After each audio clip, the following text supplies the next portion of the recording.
Assalamualaikum warahmatullahi wabarakatuh. Hi students, it's me again. How are you all doing today? Alhamdulillah, amazing, Allahu Akbar, yes. It's really great to know that you are all just doing good. Well, today's lesson is about question types, especially for explanation texts. However, the types of questions that we are studying now are not only for explanation texts, because they are general ones like asking for the main idea and purpose.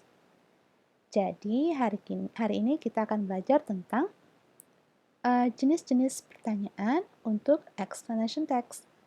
Tapi jenis-jenis pertanyaan di sini tidak hanya untuk explanation text sebenarnya, karena sifatnya lebih umum.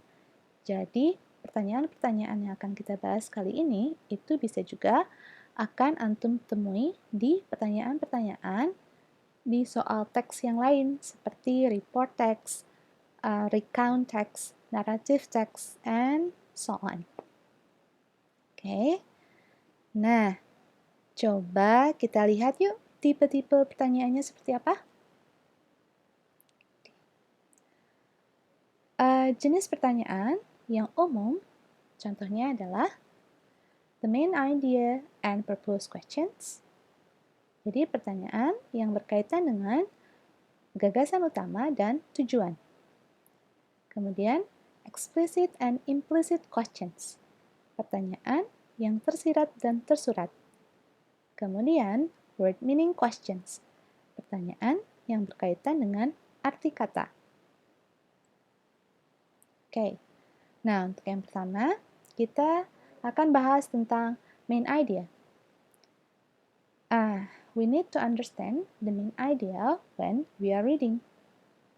Oke. Nah, terus apa sih main idea itu? Oke.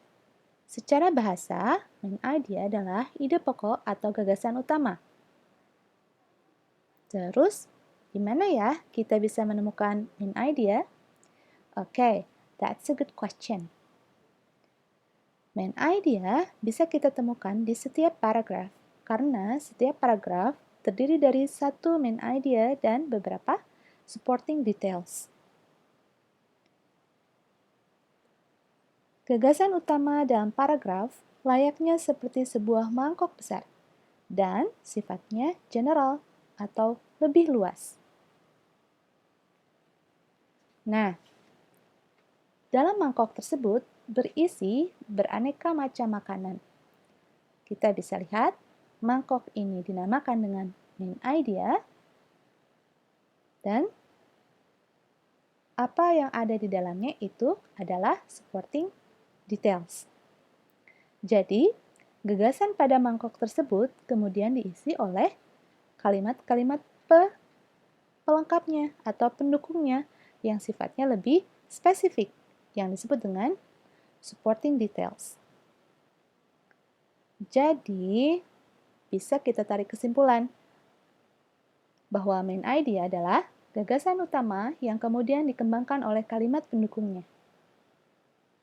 Terus, untuk menemukan main idea, kita harus mencari kalimat yang bersifat umum atau biasa disebut dengan general statement. Nah, terus contoh kalimat tanyanya seperti apa sih? Dan bagaimana cara menjawabnya? Oke. Nah, untuk main idea ini, jenisnya dibagi menjadi dua, yaitu main idea of a paragraph dan main idea of a whole text. Jadi, pertanyaan untuk main idea ini dibagi dua lagi. Yang pertama adalah pertanyaan tentang main idea atau ide pokok dalam satu paragraf saja. Yang kedua adalah pertanyaan main idea atau gagasan pokok dari satu teks. Oke, sampai sini paham ya? Nah, sekarang contoh-contoh pertanyaannya untuk main idea of a paragraph itu seperti apa? Oke, the main idea of a paragraph questions are like this. What is the main idea of the fourth paragraph? Apa ide pokok dari paragraf 4? Nah, bilangan 4 ini bisa diganti oleh si pembuat pertanyaan. Bisa paragraf 1, 2, 3, dan seterusnya. Kemudian, what is the topic of the paragraph 4? Apa topik dari paragraf keempat? Topik dan main idea sama artinya. Yang terakhir adalah paragraph 4 is about. Oke. Nah, sekarang Miss mau tanya nih. Antum masih ingat gak skimming teknik dalam membaca? Oh, alhamdulillah kalau masih ingat. Nah, untuk menjawab soal main idea seperti ini, kita harus menggunakan teknik skimming. Coba, masih ingat gak langkah pertamanya apa? Ya, betul. Baca judulnya. Terus, kalau nggak ada, Miss? Nah, kalau nggak ada, kita harus baca kalimat pertama di paragrafnya. Karena main idea dalam setiap paragraf biasanya ditemukan di awal paragraf. Oke, paham ya? Jadi step yang pertama adalah read the first sentence of the paragraph. Nah, ini Miss ada contoh soal yang Miss ambil dari UN tahun 2019. Sekarang, yuk kita baca kalimat pertamanya. There are two common types of skateboards, the longboard and the shortboard. Okay, now read the second sentence to cross-check. Loh, kok Miss dibaca kalimat yang keduanya? Ya, to cross-checks as I said. Jadi, to cross-check artinya adalah untuk memastikan kalimat pertama itu bersifat umum dan dijelaskan oleh supporting details-nya. Coba kita baca the second sentence. Longboards are the type of skateboard with longer wheelbase and larger, softer wheels. Nah, setelah kita baca kedua kalimat tersebut, kita bandingkan kalimat pertama dan kalimat kedua. Kalimat pertama sifatnya umum dan dia hanya memperkenalkan dua jenis papan seluncur. Sedangkan kalimat yang kedua sifatnya lebih spesifik, yaitu menjelaskan apa yang sudah disebutkan sebelumnya pada kalimat pertama, yaitu penjelasan atas salah satu jenis papan seluncur, yaitu longboards. Jadi, gagasan utama pada paragraf ini bisa kita tebak dong? Ya, gagasan utamanya adalah bahwa ada dua jenis papan seluncur yang paling umum ditemukan, yaitu longboard dan shortboard. Karena kalimat pertama itu bersifat lebih umum daripada kalimat kedua. Jadi, gagasan utamanya ada di kalimat pertama. Paham sampai sini? Oke, good. Terus sekarang, yang jadi pertanyaan adalah, is there another way to find the main idea in a paragraph? Yes, of course. Kita masuk ke step yang ketiga, yaitu, ada yang bisa tebak gak? Ya, the other way to find the main idea is to find the keywords. Nih, we need to find the keywords. Sudah paham ya keywords itu apa? Nah, keywords adalah kata kunci. Kata kunci di sini maksudnya adalah kata yang paling sering disebut dan diulang pada paragraf tersebut. Coba kita lihat, kata kuncinya kira-kira apa ya? Ada ini, types of skateboard. Diulang 3 kali. Ada juga longboards. Dan yang terakhir adalah shortboards. Oke. Jadi kata kunci ini bisa menentukan main idea dari paragraf ini. So, bisa ketebakan topik yang dibicarakan di paragraf ini adalah apa? Ya, tentang jenis-jenis skateboards. Nah, paham ya? Okay, now let's move on to finding the main idea of a whole text.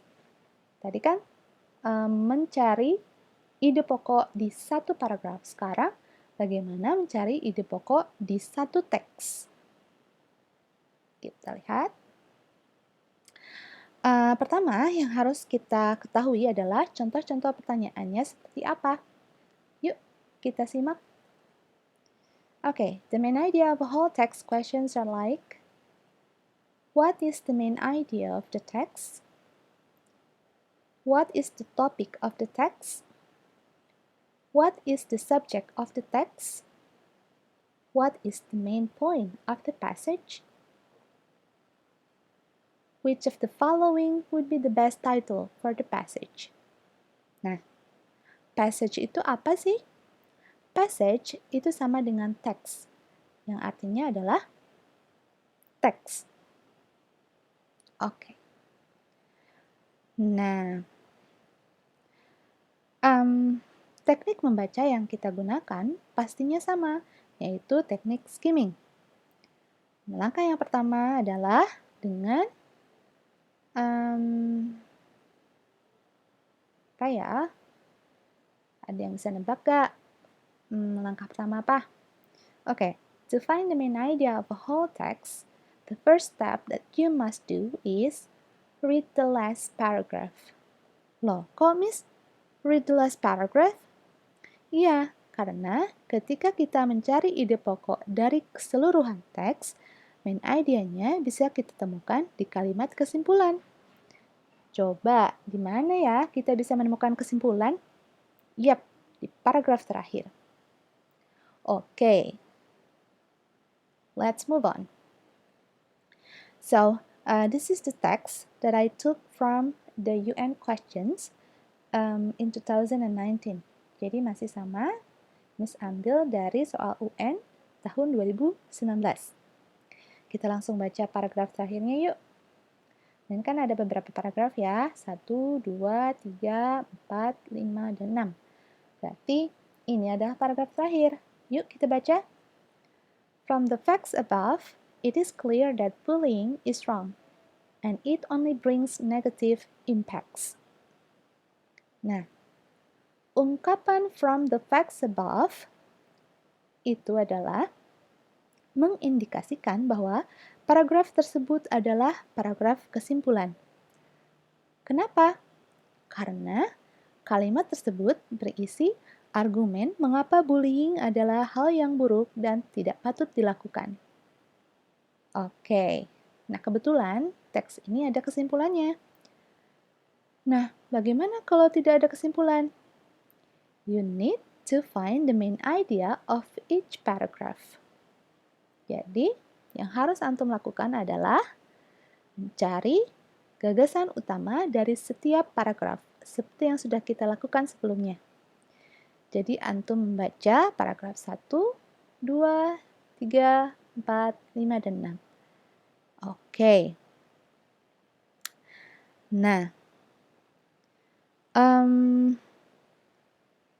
setelah antum membaca kalimat pertama dari setiap paragraf ini, antum harus mencari korelasi antara paragraf-paragraf tersebut. So you need to look at the correlation among them. And then, next, you need to find the keywords. Okay, keywords lagi nih. Ya, you need to pay attention to the keywords. Nah, keywords di sini adalah repeated words, emphasized words, and commonly discussed topics. Jadi, sama yaitu kata-kata yang selalu diulang dan ditekankan. Kalau di sini, contohnya adalah bullying. Oke? Paham sampai sini? Oke, step yang terakhir adalah find out the focus of the text. Jadi, antum harus mencari fokus dari teks tersebut. Ya, coba kita lihat. Kan teks ini terdiri dari beberapa paragraf, jadi kita harus tahu paragraf 1 fokusnya apa, paragraf 2 fokusnya apa. Coba kita lihat. Paragraf 1 ini fokusnya adalah lebih ke pengertian dari bullying. Kemudian paragraf kedua, dia fokus pada menjelaskan di mana saja bullying bisa terjadi. Dan sisanya, paragraf 3, 4, 5, dan 6, atau lebih dari separuh teks itu berisi tentang alasan-alasan kenapa bullying salah. Nah, dari sini kita sudah bisa menentukan ide pokok dari teks tersebut. Apa ayo? Ya, fokusnya adalah tentang bullying. Mudah kan? Insya Allah mudah ya. Oke. Kalau gitu, kita bisa lanjut dong ke pertanyaan berikutnya, yaitu questions about the purpose. Nah, apa sih purpose? Tentu antum sudah tahu ya, purpose itu apa? Ya, purpose adalah tujuan. Kemudian, nah sama, contoh-contoh pertanyaannya seperti apa sih? Oke, kita lihat di sini ya. What are the questions like? What is the purpose of the text? The writer's purpose of the text is? What is the objective of the text? What is the text for? Why did the writer write the text? Nah, objektif di sini artinya sama dengan purpose. Oke, terus bagaimana cara menjawabnya? Kalau ini sih, you need to memorize kinds of text. Jadi, antum harus menghafal dan mampu mengidentifikasi jenis-jenis teks beserta tujuan atau fungsi komunikatifnya. Contoh, kita kan sudah belajar tentang report text. Coba, masih ingat nggak fungsi sosial dari report text? Ya, betul. Fungsi sosial dari report text adalah to give factual information about something. Nah, karena kita belajar tentang explanation text, jadi kita mesti tahu nih purpose dari explanation text. Apa ayo? Nah, sini purpose of explanation text adalah to explain the process involved in the information of a natural or social phenomena. So, to explain. Jadi untuk menjelaskan suatu proses. Paham ya sampai sini? Alhamdulillahirrabbilalamin. Oke, baik. Setelah menyimak pembahasan tentang question types, antum sudah tahu dong bagaimana cara menghandle pertanyaan tentang main idea dan purpose? Sudah tahu ya. Nah, sekarang kalau gitu, antum kerjakan latihan soal di Google Form yang sudah ibu siapkan. Oke. Tapi kalau mau mengulang-ulang video ini, boleh juga kok. Ya, baik. Kalau antum sudah paham apa yang ibu jelaskan di sini, let's say Alhamdulillah. Alhamdulillahirabbil alamin. Oke. Baik, itu saja dari ibu untuk video ini. So, see you in the next video. Assalamualaikum warahmatullahi wabarakatuh. Bye-bye.